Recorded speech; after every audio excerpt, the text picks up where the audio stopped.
Hello fellas and fellas, so welcome to Nerdvana, and this is our very first feature-length or full-length video here on this channel, and what a way to open it with an unboxing and general look-at video at the new 10th edition Codex for Genestealer Cults and their respective datasheet cards. Now, I've had a good look through the Codex over the last few days since it arrived, and I've also sort of been doing some, army list building and stuff like that, but I haven't actually looked at the cards, so I'll be looking at them together for the very first time. Now, obviously what's on here is in the Codex, so the contents of that, we're not going to go necessarily through, not in this video at least anyway, but I just want to show you what they're going to look like. But we're going to start that last. We're going to start first of all with Genestealer Cults. Now, Genestealer Cults as an army has been around since Rogue Trader days, 1989.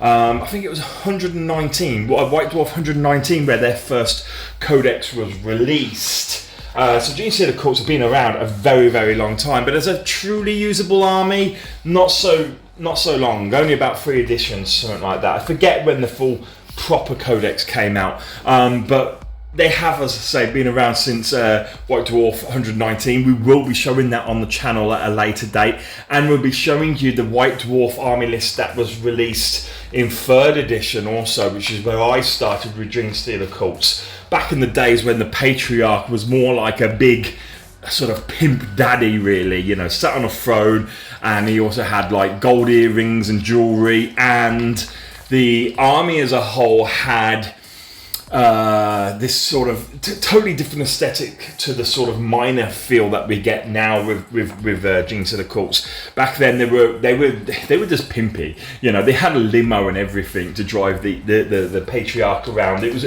really fun and interesting, this. And although yes, the aesthetic of the army has changed over the years, I actually think it's for the better.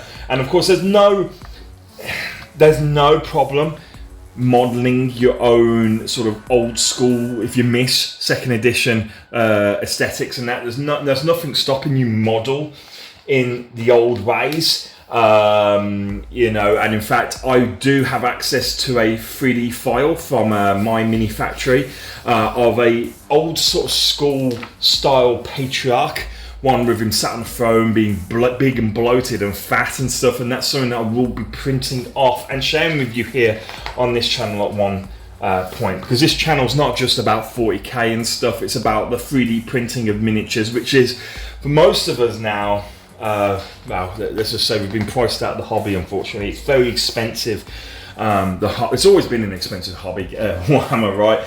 But for someone who's collected best part of 30 years, about 27 years I've been collecting, a long time, 27 years actually, yeah. 1997 I started.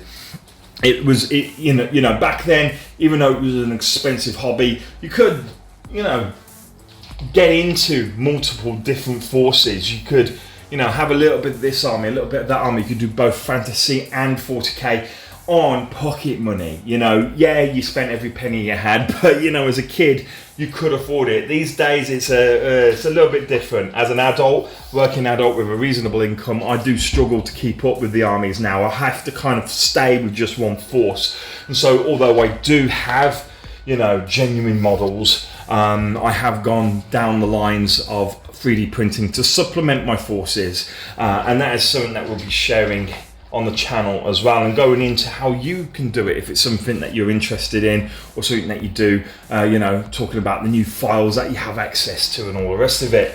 Anyway, I've kind of gone a little bit off topic there. I do waffle a bit, so forgive me guys. I just thought it's best really to just talk whilst you just sort of see what the Codex looks like page by page. We don't really have to go over this bit, because this is really just the lore, which will be going in over multiple videos, going through basically page by page, sharing with you everything that's available in here. And beyond also as well, the whole history of Genestealer Cults, as I say, back from the Rogue Trader days. But I just thought I'd show you what the general layout and aesthetic of the Codex is. Now, regards to the actual Codex itself, I mean, this is as I say, the limited edition Codex is absolutely gorgeous. And some people, they do ask, you know, what else do you get in addition to, you know, just a different artwork on the cover? Do you get anything extra for your, extra bang for your buck, so to speak, when it comes to buying a limited edition Codex? And the answer is, you know, you don't get nothing. I mean, I found the perfect answer online on one of the forums I'm part of, Genestealer Cults forums on Facebook, and it was like, yeah, you get some extra arms. I'm kind of disappointed that you can't get, like in Harry Potter, the monster manual in that, where it, you know, it starts eating you, right? Obviously, realistically, we can't get that, but if we could, that's kind of what I would expect from this kind of Codex. So you don't get anything extra as such. You just get a pretty, a very good-looking presentation for the Codex, and it is gorgeous. The artwork is gorgeous. You even get purple gold leaf on the pages and that. But is that worth spending the extra money? Well, that's down to personal taste. For me, I am a collector. I have been collecting, as I say, for 27 years. For me, spending, you know, an extra 20, 25 quid, something like that, whatever it is, to get a nicer Codex, well, as I say, because I've kind of been priced out of the hobby regards, you know, paying a bit of everything. Now I just focus on one or two armies. My two primary armies are Genestealer Cults and Imperial Guard. And I also do a bit of World Eaters on the side also, but that army is 100% 3D printed. I don't have any of the miniatures for that. The reason why that is because Berserkers were ugly back in the day. So they were fine. They were brand new miniatures when I started. They were called Berserkers, but they didn't update them for a long time. So I got into 3D printing, one, to be able to do different types of guard, you know, different styles of, yeah, I wanted to basically do my old Praetorian Guard, which is my army choice. I didn't like Cadia. I like Krieg. I have done Krieg before, you know, but I wanted to be able to do Praetorian Guard. And so, as I say, to be able to do that, I've had to 3D print, because the old miniatures, the old metal miniatures, are also, one, they're a little bit outdated, and also two, they're very pricey as a result. And you don't have all the different unit options available to you in metal in the old models. So I got into 3D printing that way, both for Khorne Berserkers, as I say, different variations that were better than the old versions, as well as I say, Imperial Guard. And my intentions are to, I do have a lot of miniatures for Genestealer Cults that are genuine, but I also do, I'm going to supplement them with my own look also, and make the force nice and big. And we're going to do some battle reports on here eventually also. But regards the book, as I say, I do waffle, guys. I go off a little bit. We're starting to get to the itty gritty now. So the first 67 pages are basically completely lore-based, which is fantastic. That gives you a fantastic way of developing your knowledge of your army, and just sort of, you know, this is really what all the codexes are worth. You can get the rules online. You know, we all know about Wikipedia, right? So, you know, buying physical codexes from GW these days, are they worth it? No, they're not, because you can get the rules online. It's a lot easier now with the internet and stuff to find the rules online.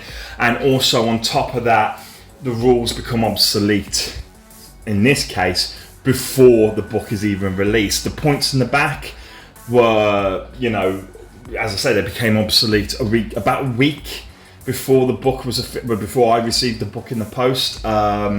Not the best, right? So because GW update their rules so often now, it becomes almost impossible to keep up to date with the books. You know, it's just, rules wise, the books are not worth the investment. But if you want, as I say, a collector's piece, and you like reading the lore, then they're very much worth it at that point. And I'm old fashioned, I like a physical copy, but now, as you can see, we're getting into the army rules, and this will be a big focus of future videos regards, you know, the different detachments. So we've got the Host of Ascension, which is essentially a carbon copy with a few major changes here of what was in the original index at the beginning of 10th edition. It has changed. In some ways it's got worse, some ways it's got better, and in other ways it's just kind of, you know, it's a side grade.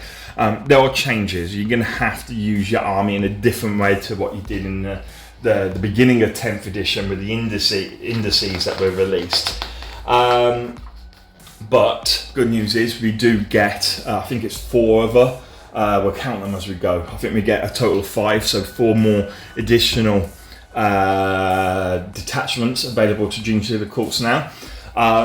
This is your sort of horde one, your Xenocree congregation. So you mix your all your basic battle line units essentially alongside loads of different heroes. It can be a fun one. I think it's seen as the weakest detachment currently, but I actually think it's a bit of a sleeper. I think there is actually some really good combos in there. Again, we'll discuss that in a different video. Biosantic Brood Surge, one that most people have been really excited to see. This is your aberrants and your abominations and your Genestealer army. So this is the army that really kind of enhances those particular units. It's very hard hitting. What I've seen so far in reviews is that it's a very predictable army, but this is the one that I've created my first army list for. Again, we're going to do a video on that very, very soon.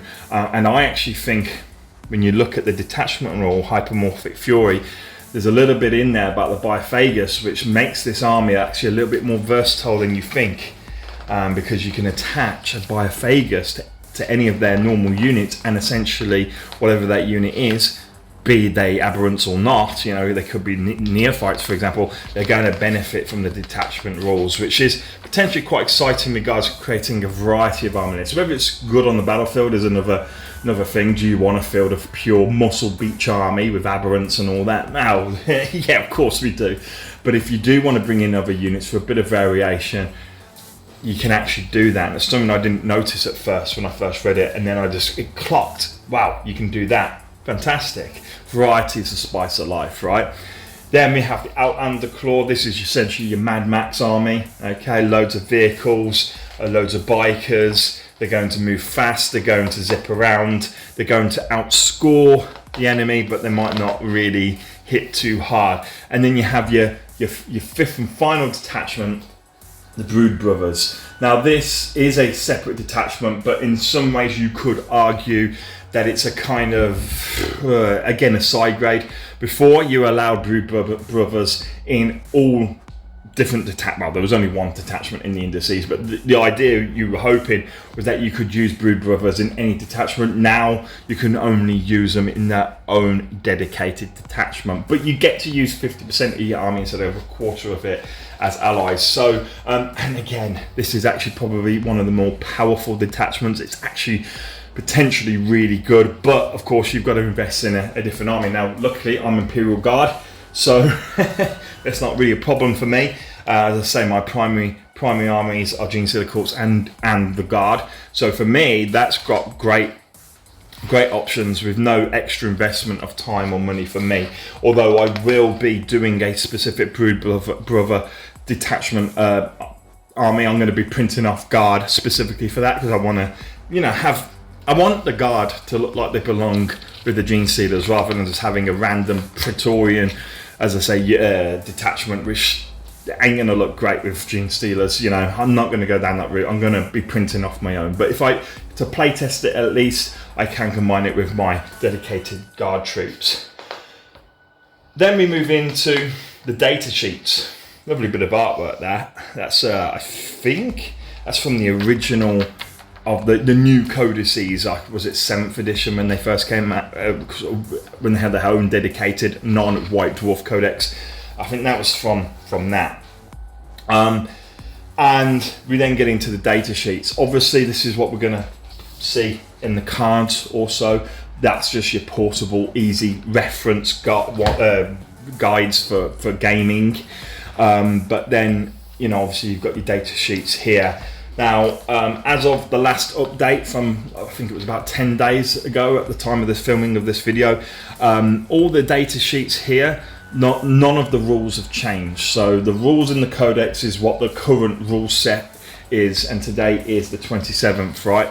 27th of June, so 2024. So as of the point of filming this, all these rules are legit, 100%, use it as in the Codex. But So the update hasn't changed this. Their points are all different, okay?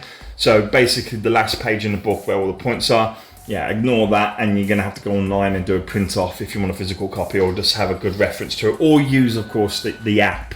That's what I use. I use the app. And that's probably one of the easiest ways to reference it. But they are available in the Warhammer community. Also, if you're a new guy and you're not really sure how Games Workshop products work these days, they have a digital app that you can find. I think it's called Warhammer 40k, the app. You can go on there and you can get all these different units with their rules and that and their points on an easy to access app. You can build armies on it and stuff like that. It takes a little bit of a subscription, so we say, so it's behind a paywall, which I don't agree with. I don't think the digital copy should be cost anything, at least if you buy the books. But you know, to get the full use out of it, you do have to pay. It is free to a point, but you can't really experiment too much, especially if you have multiple armies. But if you stick to just one army, guys, it's an option. Now, this is something I saw a couple of days ago when I was first going through the book. This bit is fantastic. I cannot tell you, as I say, when I first started, it was the very, very beginning of 3rd edition into 2nd edition. And sometimes when you were building your units, you had no idea what weapon was which. I mean, I did Space Marines back then. That was my very first army. The Black Templars versus Dark Eldar box set, if you remember. Or if you look that up, if you weren't around back then. But sometimes even as a Space Marine player, you were like, well, what weapon's out? What's an Auspex and stuff like this? You didn't know what equipment looked like. But here we have photographs of every single weapon and piece of kit that your models can have, clearly labelled as to what they are. So there's no guessing. So you can do true WYSIWYG with no issues whatsoever. I think that's a fantastic. That itself is worth getting the Codex, in my opinion, especially if you're a new player or you're new to the army. Crusade rules, something I haven't actually done ever. I've never played Crusade. It looks really fun, and I will be playing it for the very first time on this channel with my wife.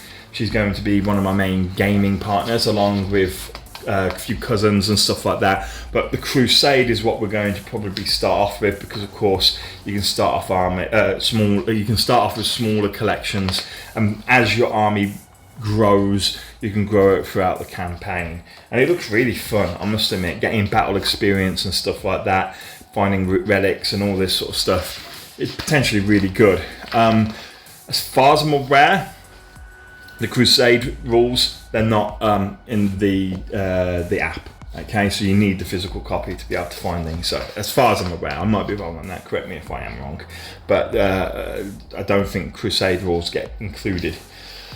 What is this? Oh, that's just a tracker, so you'd probably want to photocopy that. You don't want to be writing in your lovely book, so you could photocopy or scan that and print that off, and that gives you a little tracker of like your experiences and stuff like that, and your injuries. Now that's really fun. You can they've actually got a name generator here. That is something that's going to be really, really fun to use. But as a little bonus, I tell you what, the name generator, that's just really fun. Really nice to see that in there. Page 180, if you've got the Codex and you're looking for it. Then they've got here a very small one page. I was expecting a lot, because as I say, in older codices, I always reference things back to the 3rd, 4th and 5th editions, which is where I stopped playing 5th edition. I've only collected since then, but I'm getting back into playing again now that I've got a dedicated gaming area in the house now. It's just fantastic, right? It's exciting. I've got footage of me building it. It's in my shed. I've also had the loft converted, and we're going to be able to play in the main house itself as well. So you'll see that as the channel develops. But as I say, back in the old days, this sort of part existed more substantially within every codex. You had different modelling ideas, different paint schemes, so on and so forth. Here, Brew Brothers, conversions essentially, how to turn Imperial Guard into Genestealer Cults. 1 page. That is disappointing. That's my first real negative regards the actual just overall structure of the codex, not the rules. We're not getting into that. We'll talk about that another time. But that bit, yeah, that's. I'm glad it's there, but 1 page, nah, come on, more effort, lads. And then, as I say, the very last page of the codex is the points values, which are basically all null and void right from the word go.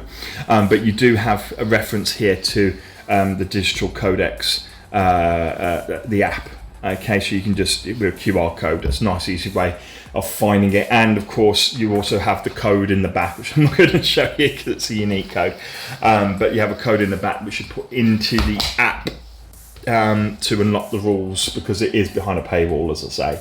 So that's the codex. Comes with a nice page marker as well, ribbon to find, you know, so you don't lose your page, or when you're gaming, if you don't have the cards, you can put that where, you know, the rules are. But that is one gorgeous codex, and the main reason I got this, as I say, one, I'm a collector, but two, I just couldn't resist that art, and I didn't like the art on the main codex.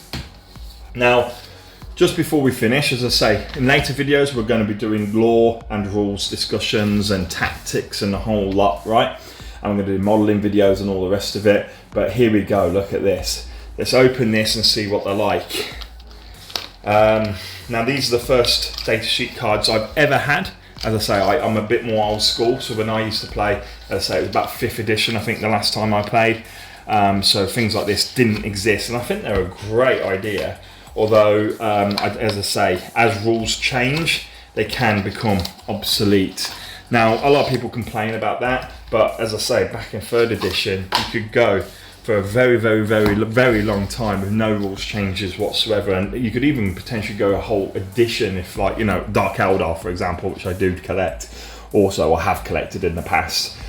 They went for a very long period of time without any, you know, several editions without new models or rules.